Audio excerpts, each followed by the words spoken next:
The Bad Guys isn't the first movie you've seen like this, where the bad guys become the good guys. It's not even the only animated movie I've seen like this, and not the only one featuring a shark. But I really did dig the hell out of this flick. This is a movie that starts out like you're watching an indie 90s crime comedy, but for kids. We have our leads, Wolf and Snake. That's another thing I love here, where some of the characters are just named after the types of animals they are. They're sitting in a diner just having small talk with each other, like in Pulp Fiction, with the diner looking exactly the same, and then it goes from small talk to a robbery situation. With the Tarantino-ish opening, the rest of it is like you've got Looney Tunes by way of a Guy Ritchie film. These characters are definitely bad guys. They just steal your shit with no remorse or anything, and they don't even spend the money they steal. They just keep it in their loft like they're doing it because they're dicks who like hoarding gold. The animation is wonderful. It's like a mix of 3D animation with certain 2D qualities, like what they do with the eyes, for instance.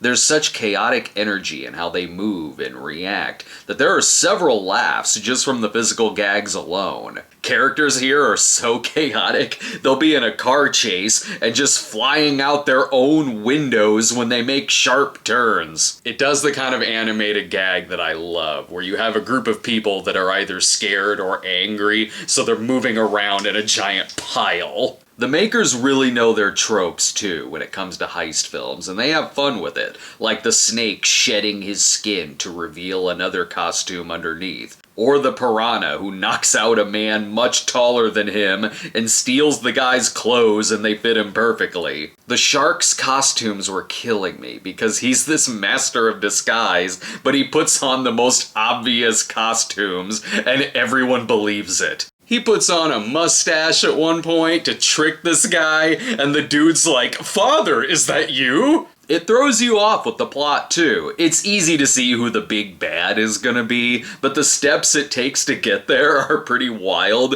At first it seems like, okay, they have to be taught to be good. Like it's the Three Stooges being taught how to be sophisticated. Then it gets to a part where a meteor crashes on the Earth, and it's actually pretty jarring when it shows this footage. Not only is the physical comedy very funny, but it's got some great lines too. I love how the governor is just bored of them. Like, oh, the bad guys are stealing again. Been there, done that. Let me guess, they're doing a revenge plot now. It shows them get arrested at one point, and the reporter's like, "It turns out you can judge a book by its cover. Stereotypes are true, and change can never happen." DreamWorks is usually pretty great with their voice casting. Sam Rockwell is an excellent lead, and of course the movie has the Sam Rockwell trademark that he's gotta dance in a movie. But my favorite is Marc Maron as Snake, who is a damn good voice actor. If I didn't know going in that that was him, there's no way I would have guessed it. He really becomes this character. Not every joke works though. There'll be some lame slang in it. And yeah, for whatever reason, there's a couple fart jokes in it. Admittedly, the fart jokes are well shot, I'll give it that.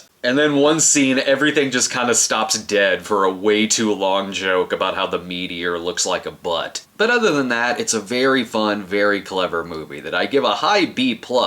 Like I said, there's a handful of jokes that don't land, but this is definitely worth checking out, whether you've got kids or you just want to see a good comedy. And if you want to feel safe from the bad guys, we've got our limited edition Bat Pussy t-shirt on sale now. Get your big bouncy ball out and help stop all that banging going on in Gotham City. Pick up yours while it lasts over at our Bonfire store by clicking the link in the comments or in the description, and we'll see you next time.